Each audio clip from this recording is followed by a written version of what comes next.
Hello student, good afternoon. आज हम अध्ययन करेंगे भारत के द्वीपों के बारे में। भारत में कौन कौन से द्वीप हैं, भारत की समुद्री सीमाओं में कौन कौन से द्वीप आते हैं, आज उन द्वीपों के बारे में हम विस्तृत अध्ययन करेंगे। सबसे पहले हम ये जानते हैं द्वीप का मतलब होता क्या है। द्वीप का अर्थ होता है धरती का वह भूभाग जो चारों ओर से जल से घिरा हुआ हो, जो चारों ओर से जल से घिरा हुआ हो, चाहे वो समुद्री जल हो, चाहे वो नदी का जल हो, कोई भी जल हो, वो द्वीप कहलाता है। और प्रायद्वीप क्या होता है? प्रायद्वीप का अर्थ होता है धरती का वह भूभाग जो तीन ओर से पानी से घिरा हुआ हो। जैसे हमारा ये भारत है, भारत एक तरफ बंगाली खाड़ी से घिरा हुआ है, दूसरी तरफ हिंद महासागर से घिरा हुआ है और एक तरफ अरब सागर से घिरा हुआ है। तो जो हमारा भारत का जो निचला हिस्सा है इसको हम प्रायद्वीपीय भारत बोलते हैं। वह तीन ओर से पानी से घिरा हुआ है, इसलिए हम इस क्षेत्र को क्या बोलते हैं? दक्षिण भारत को प्रायद्वीप बोलते हैं। लेकिन आज हम द्वीप के बारे में अध्ययन करेंगे, भारत में कौन कौन से द्वीप हैं। आइए हम इसकी शुरुआत करते हैं। हमारा जो हिमालय पर्वत है, हिमालय पर्वत है, वो वास्तव में पूरब की ओर से दक्षिण दिशा की ओर मुड़ा हुआ है, इस तरह से। ये आप देख रहे हैं यहाँ पर हमारा हिमालय पर्वत तो इस तरह से है। यहाँ से ऐसा आते हैं हम जम्मू कश्मीर से लेकर अरुणाचल प्रदेश तक, इस यहाँ से लेकर पूरा हिमालय पर्वत है और कोने से क्या हुआ है? ये मुड़ा हुआ है। इस मुड़े हुए पर्वत को हम क्या बोलते हैं? अराकान यूमा पर्वत। क्या बोलते हैं? अराकान यूमा पर्वत। अराकान यूमा पर्वत भारत और बर्मा के बीच में प्राकृतिक रूप से सीमा बनाता है। यानी कि पहाड़ी के पूरब की तरफ बर्मा देश है और पहाड़ी के पश्चिम की तरफ भारत है। तो अराकान यूमा पर्वत भारत और बर्मा के बीच में नेचुरल बाउंड्री बनाता है। इस बाउंड्री का अंत केवल यहीं तक नहीं होता है, मिजोरम तक नहीं होता है। ये बाउंड्री असल में जो अराकान यूमा पर्वत है, ये असल में जब यहाँ बंगाली खाड़ी में आता है तो समुद्र में क्या होता है? थोड़ा डूब जाता है और कुछ दूरी पर कई सारे छोटे छोटे द्वीप के रूप में हमें कई सारे द्वीप दिखाई देते हैं, जिन्हें हम अंडमान निकोबार द्वीप के रूप में जानते हैं। तो इसका मतलब क्या हुआ कि जो अंडमान निकोबार द्वीप समूह है, ये वास्तव में अराकान यूमा पर्वत के ही अवशेष हैं। आप जानते हैं कि ग्लोबल वार्मिंग के कारण से लगातार क्या हो रहा है? समुद्र का जलस्तर बढ़ रहा है। समुद्र का जलस्तर बढ़ने से क्या हो रहा है कि जो धरती के कई सारे ऐसे भूभाग हैं जिनकी ऊंचाई क्या है? कम है। उससे क्या हुआ कि कई सारे जो यहाँ पर, जैसे मान लीजिए यहाँ पर अराकान यूमा पर्वत है और कुछ दूरी पर द्वीप है, तो बीच में क्या हुआ? प्राचीन काल में यहाँ पर्वत रहा हुआ, यहाँ पर क्या होगा? पर्वत रहा होगा और समुद्र का जलस्तर बढ़ने से क्या हुआ? ये हिस्सा पानी से क्या हो गया? डूब गया। ये हिस्सा क्या हो गया? पानी से डूब गया। लेकिन इनकी ऊंचाई क्या थी? अधिक थी। तो ये द्वीप आज भी हमको क्या होते हैं? दिखाई देते हैं और इन पर आज भी मानव रहते हैं, इंसान रहते हैं इन पर। तो वास्तव में अराकान यूमा जो पर्वत है वह बंगाली खाड़ी में कुछ डूबा हुआ है और फिर बंगाली खाड़ी में द्वीपों के माध्यम से, द्वीपों के रूप में उभरा हुआ है। तो अंडमान निकोबार जो द्वीप समूह है हमारा, वो वास्तव में अराकान यूमा पर्वत की क्या है? अवशेष है। इसके बारे में चर्चा करते हैं। इसको मैंने अलग से बनाया है लाल रंग से। इसका नाम है कोको द्वीप। इसका नाम है कोको द्वीप। ये लाल रंग से मैंने इसलिए बनाया क्योंकि ये भारत का हिस्सा नहीं है। ये इस पर अधिकार किसका है? बर्मा का अधिकार है। कोको द्वीप से कोको चैनल के माध्यम से, कोको द्वीप से कोको चैनल के माध्यम से अंडमान निकोबार द्वीप अलग होते हैं। ये कोको द्वीप है और इसके बीच में क्या है? Cocoa channel. चैनल का मतलब क्या होता है कि जब दो द्वीपों के मध्य सकरा जल क्षेत्र होता है, दो द्वीपों के मध्य जब सकरा जल क्षेत्र होता है तो उसको हम चैनल बोलते हैं। तो कोको द्वीप और अंडमान निकोबार के मध्य कोको चैनल है। आइए हम अंडमान निकोबार के बारे में विस्तार से अध्ययन करते हैं। अंडमान निकोबार के बारे में हम विस्तार से अध्ययन करते हैं। अंडमान निकोबार में कई सारे द्वीप हैं। अंडमान निकोबार में कई सारे द्वीप हैं, लेकिन हम खास द्वीपों का इसमें अध्ययन करेंगे जो परीक्षा के उद्देश्य से महत्वपूर्ण है, जो परीक्षा के उद्देश्य से महत्वपूर्ण है। कोको चैनल के दक्षिण में, कोको चैनल के दक्षिण में उत्तरी अंडमान द्वीप है। कोको चैनल के दक्षिण में कौन सा द्वीप है? उत्तरी अंडमान द्वीप है, और इस पर अंडमान निकोबार की सबसे ऊंची चोटी है, जिसका नाम क्या है? Sandal peak. जिसका नाम क्या है? Sandal peak. इसके बाद दूसरा जो द्वीप है मध्य अंडमान। मध्य अंडमान अंडमान निकोबार का सबसे बड़ा द्वीप है। अगर एग्जाम में आपसे क्वेश्चन पूछा जाता है कि अंडमान निकोबार में कई सारे जो द्वीप हैं उनमें सबसे बड़ा द्वीप कौन सा है? मध्य अंडमान। ठीक है। तीसरा दक्षिण अंडमान। दक्षिण अंडमान में अंडमान एवं निकोबार की राजधानी है। दक्षिण अंडमान में अंडमान एवं निकोबार की राजधानी है, जिसका नाम है पोर्ट ब्लेयर। ठीक है। अंडमान के जितने भी द्वीप हैं, अंडमान के जितने भी द्वीप हैं, उत्तरी अंडमान, मध्य अंडमान, दक्षिण अंडमान और कई सारे इसमें द्वीप होंगे जो महत्वपूर्ण नहीं है, और निकोबार के जितने भी द्वीप हैं उनके मध्य 10 डिग्री चैनल है। उनके मध्य 10 डिग्री चैनल है। क्यों 10 डिग्री चैनल का मतलब मैंने आपको बता ही दिया है कि अगर जल का सकरा क्षेत्र दो द्वीपों के बीच में से होकर गुजर जाता है तो उसको हम क्या बोलते हैं? चैनल। इसी तरह से निकोबार के बारे में बात करते हैं। दक्षिणी अंडमान व कार निकोबार के मध्य 10 डिग्री चैनल है। ग्रेट निकोबार, ग्रेट निकोबार में भारत का सबसे दक्षिणतम बिंदु है। क्या नाम है इसका? पिगमिलियन पॉइंट, जिसको हम इंदिरा पॉइंट भी बोलते हैं। इसको हम इंदिरा पॉइंट भी बोलते हैं।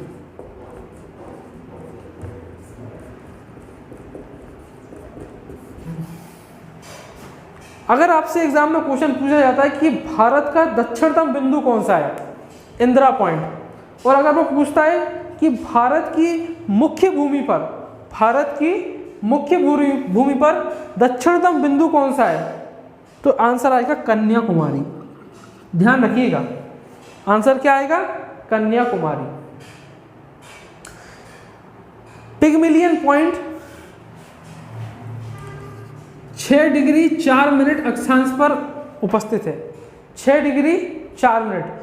अक्षांश जो रेखाएं होती हैं, विषुवत रेखा भी क्या है? एक अक्षांश रेखा है, और विषुवत रेखा 0 डिग्री पर है।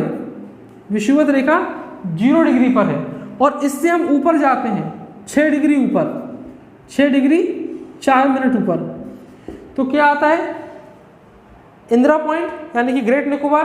और उससे हम 2 डिग्री और ऊपर जाते हैं 8 डिग्री 4 मिनट, 8 डिग्री 4 मिनट, तो कन्याकुमारी आता है। तो इस हिसाब से अगर देखा जाए तो भारत का दक्षिणतम बिंदु कौन सा हुआ? इंदिरा पॉइंट हुआ। ठीक है। तो ये एक इंट्रोडक्शन रहा अंडमान एवं निकोबार के बारे में। आइए हम और द्वीपों के बारे में अध्ययन करते हैं। हुगली नदी के मुहाने पर, हुगली नदी के मुहाने पर पश्चिम बंगाल में 2 महत्वपूर्ण द्वीप हैं। असल में द्वीप तो कई हैं, लेकिन एग्जाम के उद्देश्य से 2 महत्वपूर्ण हैं। एक का नाम है श्री गंगा सागर द्वीप। एक का क्या नाम है? श्री गंगा सागर द्वीप।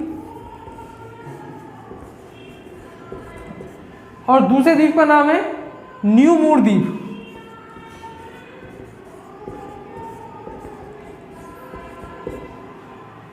इस द्वीप का नाम है गंगा सागर द्वीप, इस द्वीप का नाम है न्यू मूर द्वीप। अगर मैं यहाँ पर लिख दूंगा तो बहुत ज़्यादा कंजेस्टेड हो जाएगा, आपको समझ में नहीं आएगा, इसलिए मैंने इसको ऊपर लिख दिया। ठीक है।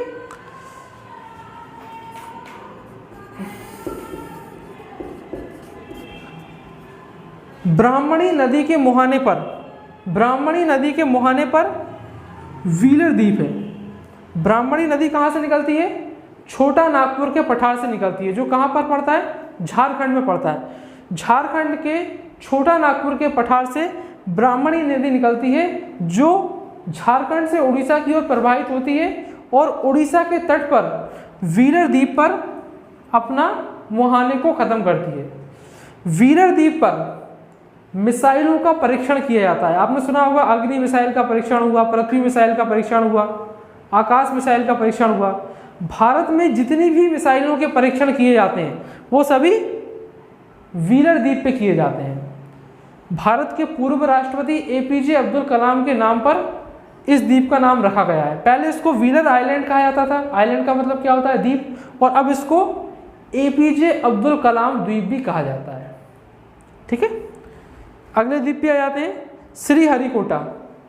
श्रीहरिकोटा नाम का जो द्वीप है, ये बिल्कुल यहाँ पर पुलिकट झील पड़ती है। कौन सी झील? पुलिकट झील। पुलिकट झील के निकट कौन सा द्वीप है? श्रीहरिकोटा द्वीप है। श्रीहरिकोटा द्वीप में ISRO, Indian space research organisation, भारतीय अंतरिक्ष अनुसंधान केंद्र, इंडियन स्पेस रिसर्च ऑर्गेनाइजेशन, भारतीय अंतरिक्ष अनुसंधान केंद्र का लॉन्चिंग पैड है। आपने सुना होगा कि भारत ने चंद्रयान के लिए सैटेलाइट लॉन्च की, भारत ने मंगलयान के लिए सैटेलाइट लॉन्च की। तो जितनी भी सैटेलाइट लॉन्च की जाती हैं वो सभी श्रीहरिकोटा से लॉन्च की जाती हैं। और ये किस झील के निकट है? पुलिकट झील के निकट है। ध्यान रखिएगा, पुलिकट झील का 84% हिस्सा आंध्र प्रदेश में है और 16% हिस्सा तमिलनाडु में है। पुलिकट झील के निकट ही कौन सा द्वीप है? श्रीहरिकोटा द्वीप। ठीक है, अगले द्वीप पर आते हैं, पंबन द्वीप। पंबन द्वीप तमिलनाडु के दक्षिण में स्थित है। तमिलनाडु के दक्षिण में स्थित है। आपने देखा होगा चेन्नई एक्सप्रेस में जो शाहरुख खान है वो अस्थियां विसर्जित करने जाता है अपनी दादी की, और आपने देखा होगा एक ट्रेन जाती है, वो काफ़ी लंबी, आपने समुद्र में देखा होगा काफ़ी लंबी दूरी पर एक ट्रेन जा रही है। वो पंबन द्वीप का ही नज़ारा दिखाया गया है। कहाँ का दिखाया गया है? पंबन द्वीप का। रामेश्वरम से पंबन द्वीप की ओर एक ट्रेन जाती है, ठीक है ना। तो पंबन द्वीप भारत और श्रीलंका के बीच में पड़ता है, और पंबन द्वीप के आखिरी छोर को, पंबन द्वीप के आखिरी छोर को और श्रीलंका के जो सबसे उत्तरी बिंदु है इसको हम बोलते हैं जाफना। पंबन द्वीप के आखिरी छोर को हम क्या बोलते हैं? धनुषकोटी। क्या बोलते हैं? धनुषकोटी। और श्रीलंका का जो बिल्कुल उत्तरी हिस्सा है उसको हम बोलते हैं जाफना। इसके बीच में एक ब्रिज है जिसको हम राम सेतु कहते हैं। भगवान राम, आपने रामायण में पढ़ा होगा, भगवान राम रावण को मारने के लिए गए थे, तो इसी ब्रिज को उन्होंने बनाया था। इसको एडम ब्रिज भी कहा जाता है, इसको एडम ब्रिज भी कहा जाता है। ठीक, इसके बाद हम अगले द्वीप पे जाते हैं, नर्मदा नदी के मुहाने पर। देखिए, नर्मदा नदी से कई सारे क्वेश्चन पूछे जाते हैं। अभी फिलहाल हम द्वीपों के बारे में अध्ययन कर रहे हैं, लेकिन मैं आपको एक दो इंपॉर्टेंट चीज़ें बता देता हूँ।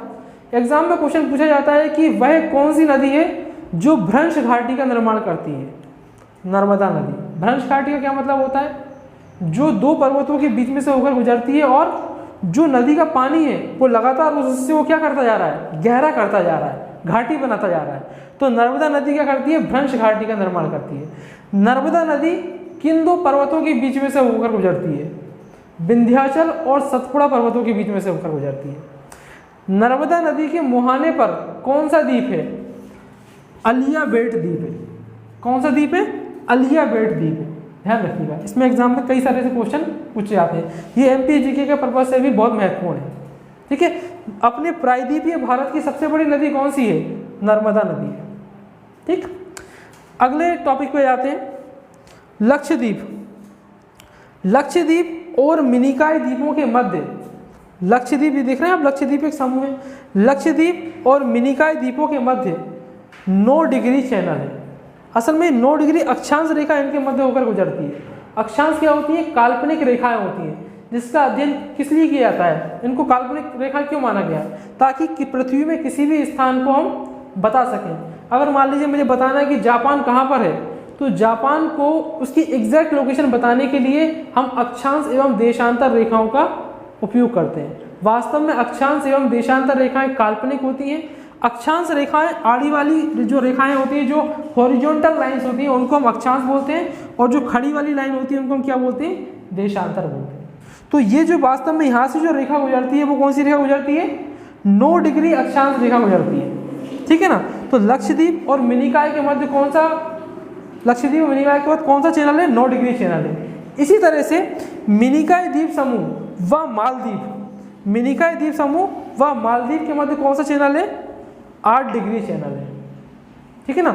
मालदीव एक अलग देश है, जबकि मिनिकॉय और लक्षद्वीप दोनों भारत का हिस्सा है। ठीक है। अब मैं एक बहुत ही इंपॉर्टेंट पॉइंट पे जाता हूं। लक्षद्वीप का निर्माण प्रवाल भित्तियों से हुआ है। लक्षद्वीप का निर्माण किससे हुआ है? प्रवाल भित्तियों से हुआ है। अब ये प्रवाल क्या होती है? प्रवाल क्या होती है?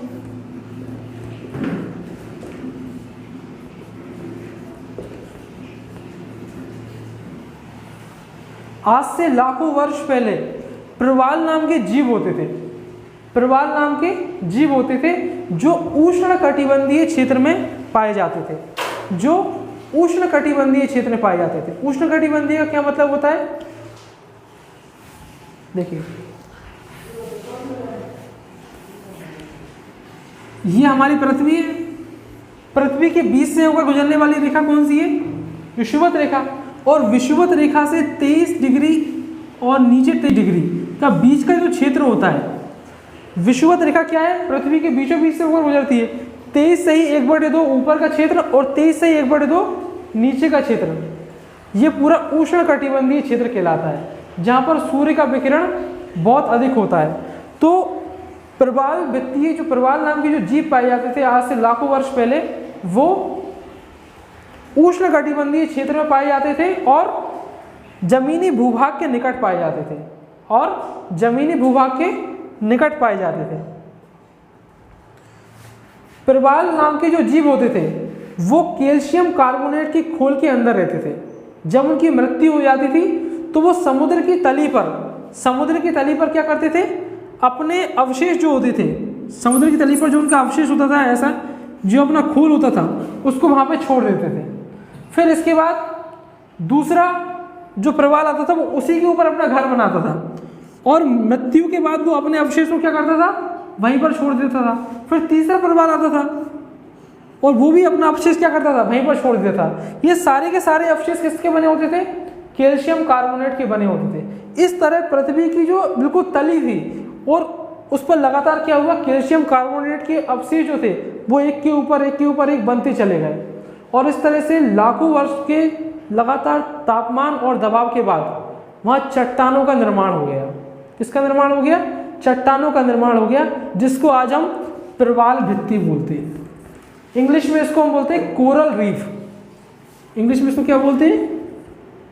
Coral reef. ये जो लक्षद्वीप है और आपका जो मिनिकॉय द्वीप है, इसका निर्माण प्रवाल भित्तियों के माध्यम से ही हुआ है। प्रवाल भित्तियों के माध्यम से, ठीक है। ये जो प्रवाल भित्तियां होती हैं, ये मछलियों के लिए सुरक्षा एवं आवास प्रदान करती हैं।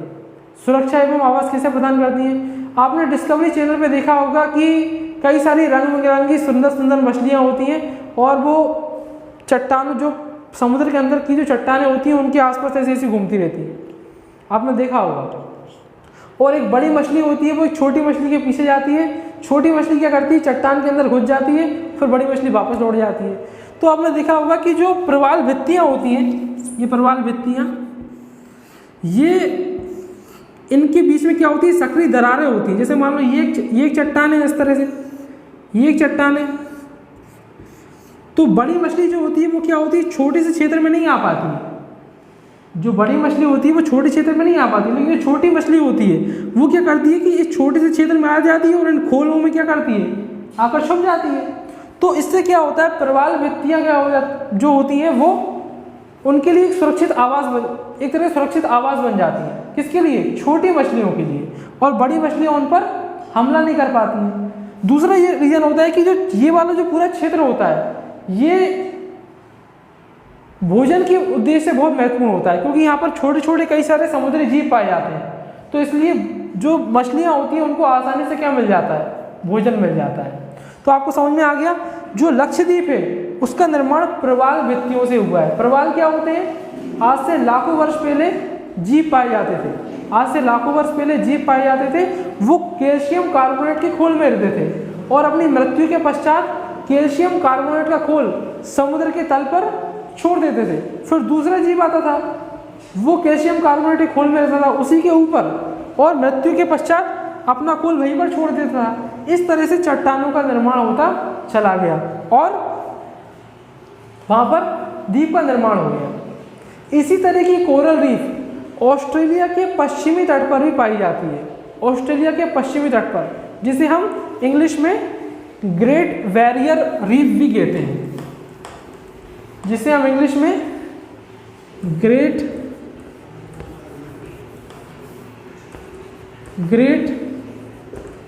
बैरियर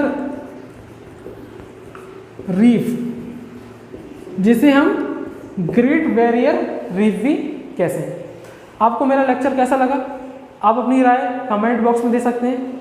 मेरे वीडियो को लाइक कीजिए और अधिक से अधिक शेयर कीजिए। Thank you.